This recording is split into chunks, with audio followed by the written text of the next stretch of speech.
So this is almost all the neck region which is we have studied. Deep structures and what are the structures in the neck region. So one gland we are going to get thymus gland.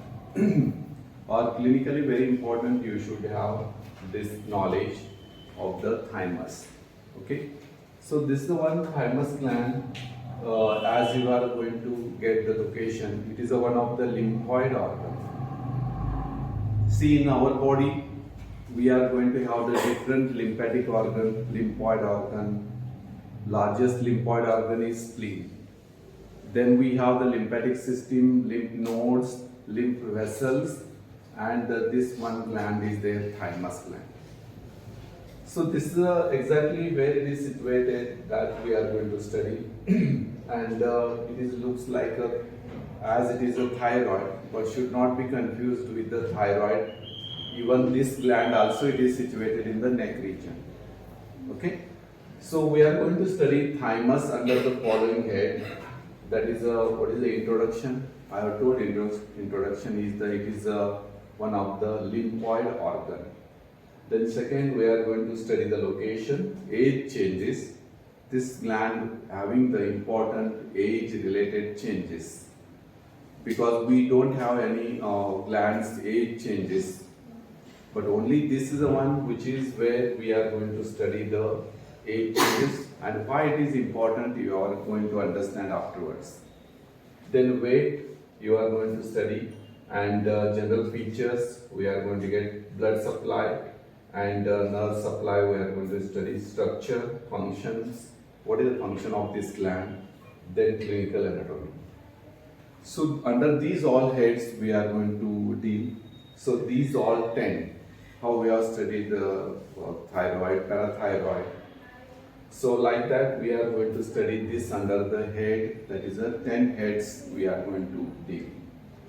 So when you see this diagram, you are going to see that this outline of the heart, thorax region, and outline of the heart is represented, and outermost dotted is represented the pericardium, where you can see the covering of the heart, that is the pericardium. And you see behind one more structure more important, that is a trachea. You are seeing the trachea, and you are seeing in this diagram great vessels of the neck region. Means exactly location you have to get, that I am talking about the where exactly located. That location you can comparison with the near structure. So I have told the heart is there, pericardium is there, great vessels of the heart is there, then above the trachea it is structure C, means exactly you are going to get lower part of the neck. It is anterior and superior mediastinum structure. So you are going to get the superior inferior mediastinum. Mediastinum is a median cleft between the two lumps, or median space between the two lumps. It is divided superior and inferior. Inferior again divided into anterior, middle and posterior mediastinum. So here we are going to get anterior and superior mediastinum. You are going to get the almost all, this will be the location and where it is contained, we are going to get. When you see the introduction, I have told exactly in the lower part of the neck region. So anterior and superior mediastinum, I have told, thorax, and pericardium, great vessels, and mediastinum and trachea, I have told. With these all neighboring structure, this is almost all is related. So whatever you have to remember is most important, that is a exact situation where you can get it. Okay. So I have explained what is the superior mediastinum, inferior mediastinum, and anterior. So here we are going to use both the anterior and we are going to get the superior mediastinum. So pericardium I have shown you in the diagram, and great vessels, heart covering the pericardium, great vessels of the superior mediastinum and trachea. That is exactly location of the thymus gland. Means where you get already thyroid you have studied, then you are going to get more lower side in the neck region and upper part of the thorax. Upper part of the thorax, lower part of the neck region. So there you are going to make the that is the situation of the thymus gland. So this gland, when you dissect the adult and after age of 30-40 years dissecting dead bodies, as you are dissecting the not below 14 years or 16 years, as you are mid-age group like 40 years above. So in that person, we are not, when you dissect, you are not going to get this thymus gland. Means what? It is going to be present only at birth, then it develops till the 14th year of age, then afterwards it is replaced by the fat or retrogresses. So it is very important, well developed at the birth, grows up to the puberty. You may consider 14 to 16 years of age till puberty, this gland is present. Then undergoes the gradual atrophy, reduces in size, and it is replaced by the fat. Means ultimately when you are dissecting the more than 40 age group of cadaver dissection, 40 years, you are not going to get this thymus. Even though you can trace the lower part of the neck also and superior mediastinum, you are not going to get because of it is a replacement with the fat. So what is the function till the puberty? That is important. So means it is present at birth, develops till the puberty, and afterwards it is retrogresses or it replaces by the fat or atrophy undergoes. Means it has its action till the puberty. This gland is having the important, it's all the functions till the puberty. Afterwards somebody is taking like adrenal gland and all, so that it is undergoes atrophy. So that is a very important, means if you are finding the thymus gland at the after the puberty or in the cadaver which is of the 40 above age, you are not going to get it. So that is the one thing you have to remember. It is well developed at birth. Till puberty it is remains. Then afterwards it is atrophy, it reduces in size and replaced by the fat. Then weight will be the at birth, or whatever we are going to get, 10 to 15 grams. So you have to remember grams, very important. It is about the weight where we are going to get 10 to 15 grams. But till the puberty, it may weight can become up to 20 to 30 grams. Means it is goes development and till the puberty. At the birth it is developed, but it may grow till the puberty. Because of that, it may have the weight of 20 to 30 grams. So this is the one after mid-adult age we are going to get as a 20 to 30, that is. Then when you see this thymus, it is like two lobes which are of the unequal size and connected by the fibroareolar tissue. When you go to this one diagram, in this you are going to see it looks like a bilobe. We cannot call this like a thyroid gland thymus here. Don't mistake this was with the thyroid. We unequal two bilobe structure. It is unequal lobes are there, and that is the one which is we are going to see structure, and we have the two lobes you can mention. So that is a unequal bilobe structure in the neck region, where you cannot compare this two lobes are connected like that. That is no isthmus. So you can only the lobes you can get it. So next, when you go to the different lobes, here you should know the unequal sizes and connected by the fibroareolar tissue. That is the one which is urine. Then what are the blood supplying arteries where we are going to get? It is supplied by the internal thoracic artery and inferior thyroid artery. as it is a neck region and thorax region. Upper part of the thorax, lower part of the neck means you have the inferior thyroid is thyroid supplying inferior. So that inferior thyroid, internal thoracic artery is the blood supply. Then venous drainage is same artery, the veins, arteries like veins we have that is the inferior thyroid veins, all drains the venous drainage. Then as it is one of the lymphoid organ, we don't have separate lymphatic drainage as you get. But blood supply we are going to have that is a sympathetic from the stellate ganglion, fused ganglion for the inferior cervicalis.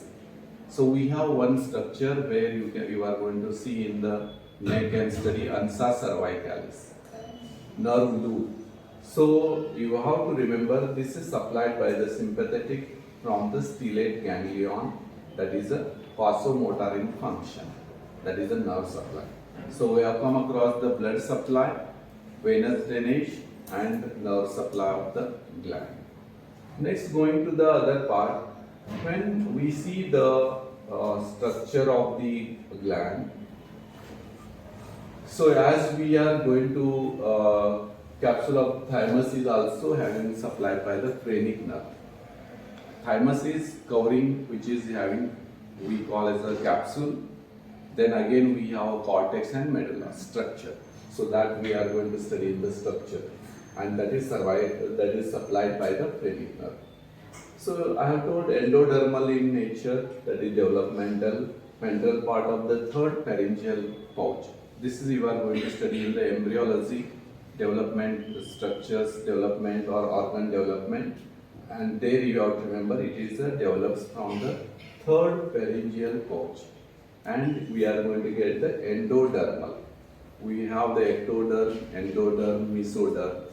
According to that, the body parts and body tissues are developed. So different organs are developed, and this thymus develops from the endoderm. So I have told endoderm, mesoderm, ectoderm.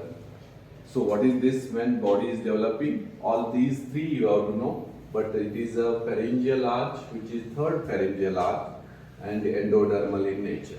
That is the one which is you have to remember. When you see the structure, I have told already it is covered by the capsule. Outermost is a capsule. Then again thymus is having the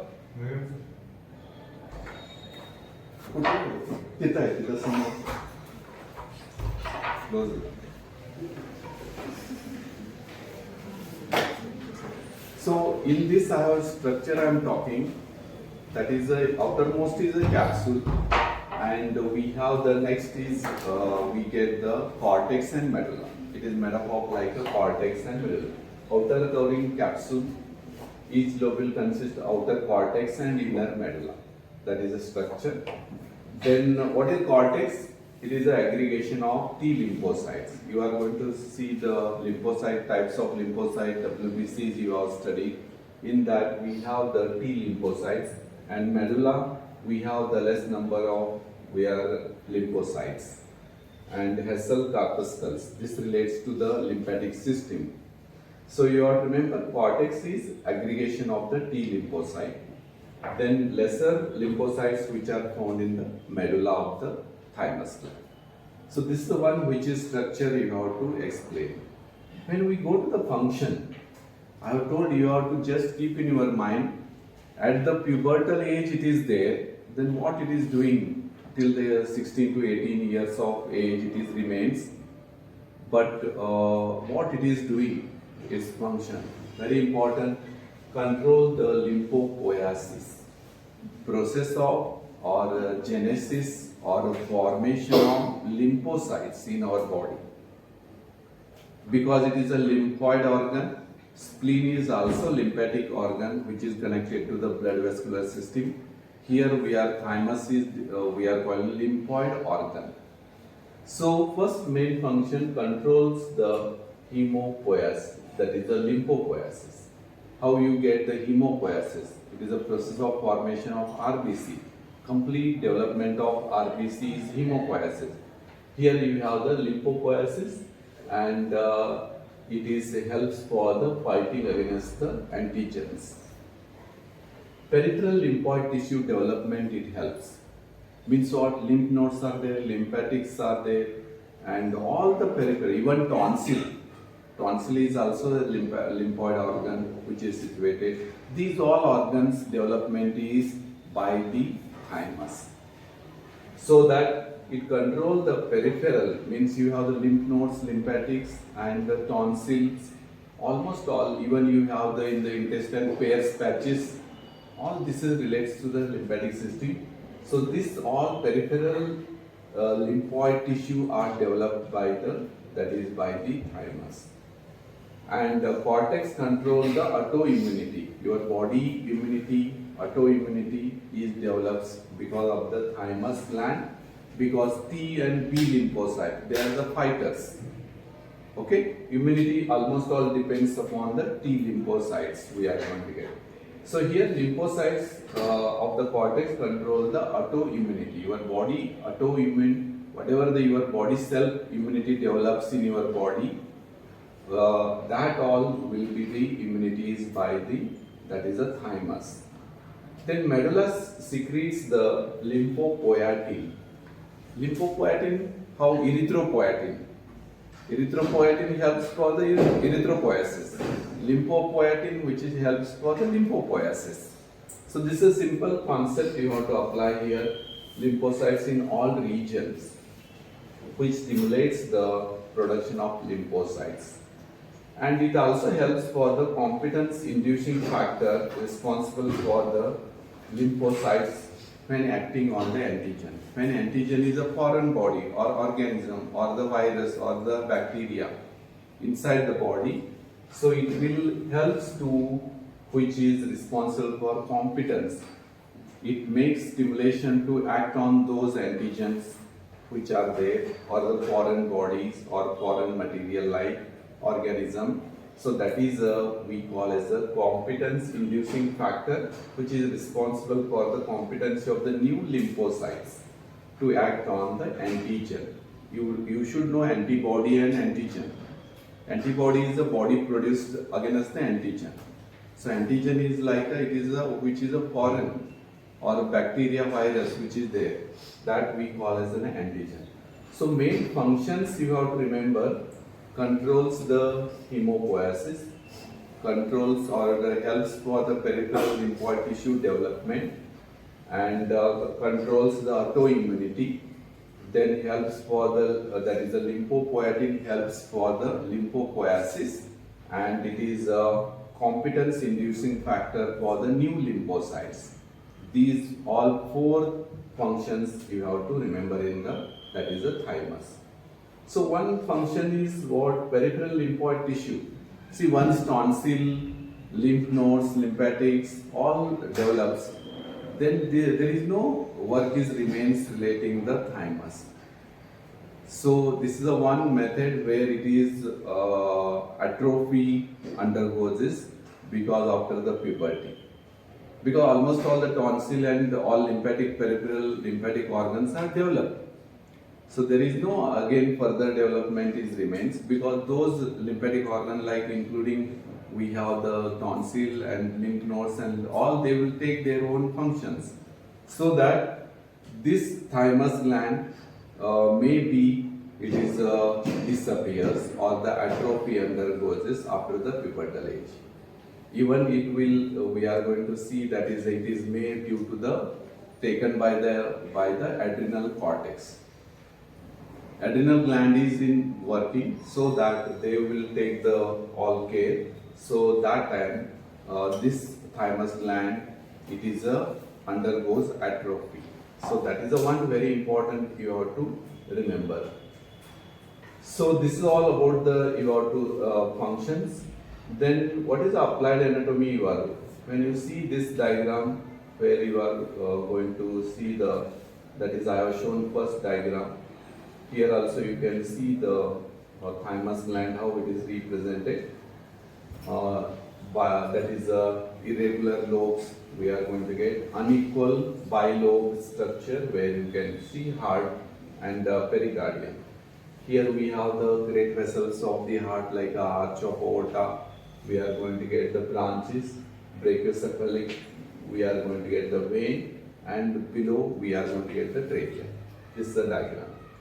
Then next comes about the what is the clinical anatomy of that is the thymus gland. So when you go to the clinical anatomy, you have to remember about the first part, which is either one which is more active we are going to get, or we are going to get the less. That is a hyperplasia we call. More action which are due to the hyperactivity, that is we call as a hyperplasia. If it is more acting or more causing the its hyperplasia, and that is causing the myasthenia gravis. This is the one disease which is related to the thymus gland. Myasthenia gravis is the one where our big B is suffering. Means Amitabh Bachchan is suffering from myasthenia gravis. What complaint? Easily fatigability we have. Only most complaint is easily fatigable. Patient or whatever person will get whatever with the normal activities, he will think that is I have run 10 kilometers. Like so much fatigability is there in the patient. So only most important we are going to get the voluntary muscles, that is the easily fatigability you are going to get. But I don't think looking at the Amitabh Bachchan at this age also he is most active role, hero, and all most important we get him. But that is one disease suffering, that is by the big B. Okay. So next one, involution occurs as this is a hyperactivity because of the delayed in case removal of adrenal gland. I have told once the adrenal gland is taking its all function, that time it is atrophy undergoes by the thymus. So that if it is delayed, involution is delayed because when this adrenal gland is not in the function or not removed. Sometimes it is surgically removed due to the tumor and all. So that time it may delay atrophy, undergoes delay. It has to remain at till the pubertal age, but it will may be delayed in some conditions like when we remove the adrenal gland, because there is an action relating to the thymus function and adrenal cortex or adrenal gland. That is the one relation. Next, we get the tumors arising from the thymus gland, as it is in the neck region. Tumor arising we call as a thymoma. Thymoma is a tumor arising from the thymus gland. Then we remove sometime tumors are there. It is causing complaints like here when it will compress the, what are the structures you have understood? You understood the structures like a trachea, we have esophagus, great vessels of the heart, all they are there. So that when these all tumors of the thymus gland, they enlarges and compresses the neighboring structure. If they compress trachea, causing the dyspnea, then causing the esophagus compression, causing the dysphagia, great vessels, we are going to get, there is a cyanosis, and we may get the nerve or compressed, means we get the hoarseness of voice. So that is the one where you can get as a complaints according to the compression structure nearby the thymus gland. So that is a very important you have to remember. So thymoma, I have told, tumors arising from the thymus gland, and sometimes we surgically remove the thymus, that is we call it thymectomy. Surgical removal of thymus gland is a thymectomy, thymoma, and tumors arising thymus where you can get that is which is we can call the compress the neighboring structure. It may call dysphagia, dyspnea, cyanosis, hoarseness of voice. That is trachea, esophagus, and arteries and nerves. So this androgens or cortisones that may involution delays if it is action is adrenal cortex. So you have to remember adrenal gland is important correlated to the function of the thymus. So hyperactivity of adrenal cortex or injection of the androgen cortisone, involution may delay. It may be delayed. After puberty also sometimes some people maybe it is we are going to get because of this is a hyperactivity of the adrenal cortex. So normal function you are going to get this thymus gland till puberty. Why? Because almost all the peripheral development of lymphoid tissue has occurred. Then it undergoes atrophy. That is the one you have to understand here. So myasthenia gravis, gross fatigability of voluntary muscle. Very important, voluntary muscle. Involuntary muscle means you get the cardiac muscles and urinary system and gastrointestinal system. So that they will all stop working then. Voluntary is okay, you can take the rest and you can proceed. So this is the one hyperplasia causes the myasthenia gravis, one disease which is you have to remember, and this treatment is different. That all you are going to study in the medicine. So now thymus and what is the myasthenia gravis clinically, clinical anatomy you should remember now. Okay, this is all about the brief about the thymus gland we have studied under these heads. So introduction I have told, location I have told, and age changes, weight, gender features, blood supply, nerve supply, structure I have told, then functions and applied. So this is all about the thymus.